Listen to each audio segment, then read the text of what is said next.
So this short video is an introduction to the problem of finding the shortest path. And we're going to start by talking about what are called Eulerian cycles. So our task at hand is to find a path through this park, Sleeping Giant State Park. And as you can see, it has a very complex network of trails. And our job is to find the shortest distance that I could possibly travel and cover every single path in the park, at least get to each path in the park. So that is our task. So first of all, to consider what is the class of problems that we're dealing with. So all of the types of problems that address this sort of question fall under the mathematical branch called graph theory. So graph theory has a number of tools that we can apply to this problem. Two of the most famous problems from graph theory are the so-called traveling salesman problem and the Chinese postman problem. And so the first thing is to distinguish which of these two problems we're looking at, two of the major problems from graph theory. So the traveling salesman problem has a venerable history, and the question is we have a series of nodes that we want to visit, and we want to visit every node with the shortest possible distance. So in terms of this graph, that's as though we wanted to visit every juncture, but we don't care if we cross every path. So that's not the problem that we want to solve, but it's an interesting related problem. This is a problem, by the way, that is of interest to people who study what's called swarm intelligence, because groups of insects have to solve this problem because they have to go out and find a set of food sources and then return to their nest while expending the minimum amount of energy. And so one of the interesting applications of the problem is the way that swarms of insects seem to solve this complex problem in the most efficient way, despite the fact that none of the individual members of the swarm have a large brain that can solve difficult problems. So people have theorized that essentially, for example, a beehive or ant colony acts like a big brain whose neurons can individually go out and do things, but the collective intelligence solves this problem. So that's one of the applications of traveling salesman problem, which is related, but it's not our problem. We want to visit all of the paths, not all of the nodes. So that means we are doing this problem called the Chinese postman problem. That is the problem of trying to visit every path with the shortest distance. So it's called the Chinese postman problem because it was studied by Quan Mei Ko in 1962, and he posed it as the problem of a postman who has to travel each route. So he has to travel the streets, and he wants to travel them with the least amount of energy expended because, of course, it costs money to run the vehicle that he is using, or if it's a foot-powered vehicle, it costs him personal energy and time. So he wants the minimum distance to cover all of the streets, and so that was why it was called a Chinese postman problem. It's also called the route inspection problem. This problem, actually a related problem, dates back to Leonhard Euler. So Euler's name is all over this particular problem, so that's why we call them Eulerian cycles, after Leonhard Euler, who solved in 1735 the Bridges of Königsberg problem, which is the first sort of graph theory problem that relates to this particular one we're trying to solve. So that's some of the background. It's not a simple problem. Even in small graphs, it's not a simple problem. And in our very complex problem, it's an exceedingly difficult problem, but a very engaging and interesting one. So we're going to first talk about graphs. So graphs means we have a collection of nodes, and these nodes are connected in some way. And what we're really interested in solving the problem is not we don't want to create a scale representation of this map. The only thing that's interesting about this map is which nodes are connected and what is the distance between them, which are sometimes called weights, because we don't even care that it's a distance in order to solve the problem. We just want to minimize these total of these numbers. So sometimes they're just called weights, and so we usually call these connecting lines, we call them edges, and the points where they meet are called nodes. So if I have a graph that looks like this, it's very simple to see what the shortest path that connects all the nodes are if I start at a certain point and end at that same point. So of course I would go here to here, to here, to here, to here, and that's essentially the only path that I can take, and it's the shortest path that I can take. So the problem comes about is if this map is changed by doing this. Now, if I do this, and if I start at this point, and I start out and I try to traverse all of the paths, I can easily meet all the nodes, but if I try to traverse all the paths, I cannot finish where I started unless I cross another path again. And so the paths we're looking for are, can we pass through without crossing another path? So if I return to my original simple drawing,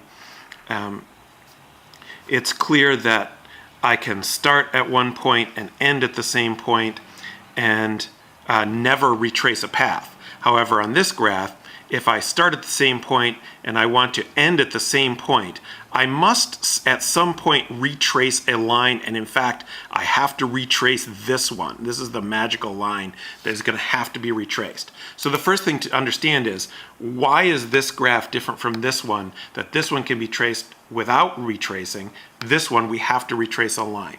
So the first thing, and this is what gets Euler's name on it, the first thing to notice is the number of paths that join at each node, and that is called the degree of each node. So at this path, at this node, two paths meet, at this node, two paths meet, at this node, two paths meet, and at this node, two paths meet.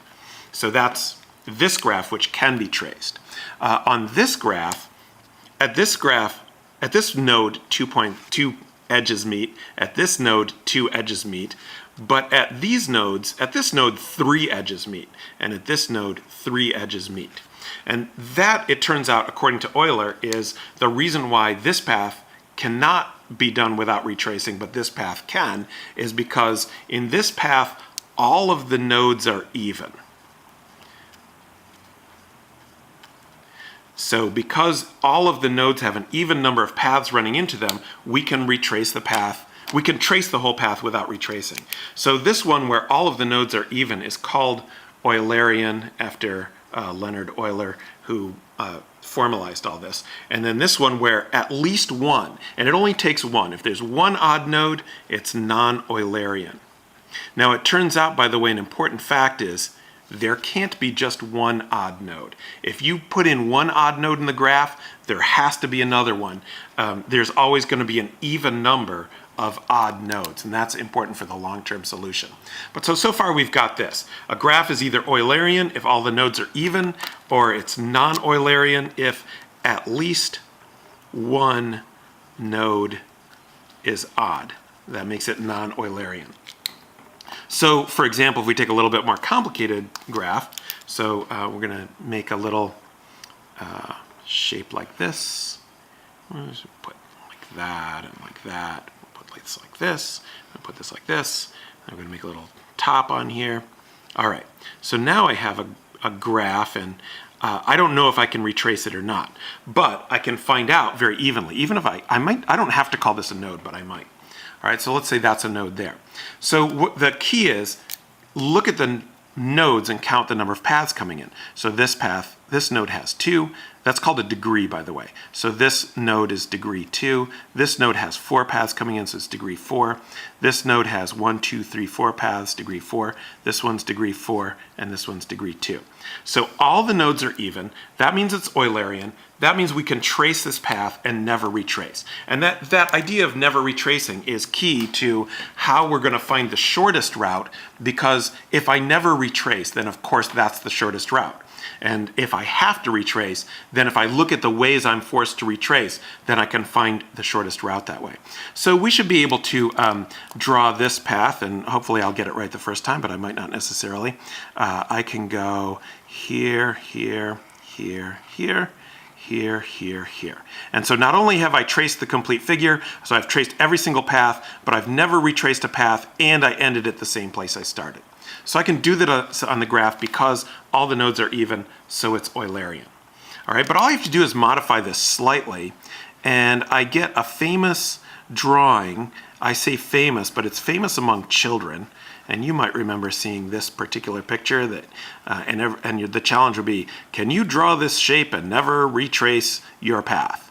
All right, the answer is yes, you can draw this shape and never retrace a path, but you cannot end at the same place you started. And the reason for that is we have 2 odd nodes, this one and this one. All the other nodes are even. This is a 3, this is a 3, this one's a 4, this one's a 4, this one's a 4, this one's a 2. So we have 2 odd nodes. That means there is not an Eulerian path. It's not an Eulerian figure. But I can retrace it. But here are some interesting things about it. In order to retrace it, I must start and end at the odd nodes. So I have to start here, and then there are, I think, various ways I can draw it, and hopefully I won't mess it up. Maybe I will. I can go like this, or I'm probably going to mess up here. Let's go like that. Okay, when we do this, all right, I made it. All right, so I've traced every single path. I started at an odd node and I ended at an odd node. All right, but I have not started and ended at the same place. I've ended at a different place that I've started. In terms of our solution for Sleeping Giant State Park, it might be okay to not start and end at the same place, but this graph only has 2 odd nodes. So if I want to, and my Sleeping Giant has many odd nodes, so I can't start and end at all of those points. So if I want to find a way that I can retrace this path and end up at the same place I started, so I trace this whole thing again, and I'm probably not going to be able to remember what I just did, but we'll try it. I know I have to start at an odd node. I'll just try and go again. And so if I go like this and I go like that, I could probably go here, and I could go here, I go here, and I go here, and I go here. All right, so I'm here, but I want to get back where I started, so I must double back. So what that amounts to is this. What we're going to say about this non-Eulerian graph is we can make this graph Eulerian. We can force it to be Eulerian by adding another path. And that's what you're really doing, is we're going to say, now we're going to have 2 paths connecting these 2 nodes.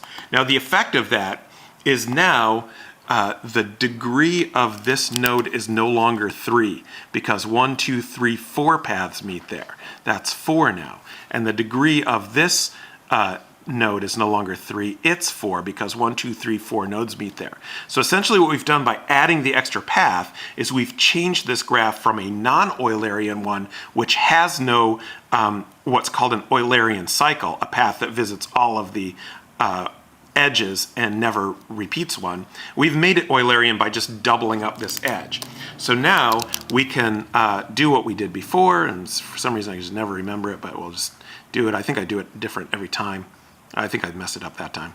All right, let's try it again. So I go from here, and let's say I go here, here, here, here, here, here, here, here, and then I come back along this node. So that enabled me, this edge I should say, so that enabled me to connect, go across every edge without repeating one, because the one I repeated, I just arbitrarily doubled it. And so what this relies on is I identified the nodes that had odd value. So if I redraw this shape, because it's getting a little cluttered there, so I'm going to redraw this shape, which, although I may have drawn it without lifting my pencil as a child, I can't remember how to do it. I'm sure somebody does. The idea is I need to identify all the odd nodes. So there's one here and one here. So the idea is if I identify the odd nodes, I don't have to do all the retracing. All I have to do is connect the 2 odd nodes. And once I've connected the 2 odd nodes, now there has to be an Eulerian path, even if at the time I can't remember it. So that's why this solution that we're adopting revolves around identifying odd nodes, finding pairs of them, and connecting them. Now, so far these graphs, first of all, have no distances on them, and secondly, only have 1 pair of odd nodes. So the next thing we need to do is look at how the problem becomes more complex if there's more than 1 pair of odd nodes and we have distances to consider, so that will be part 2.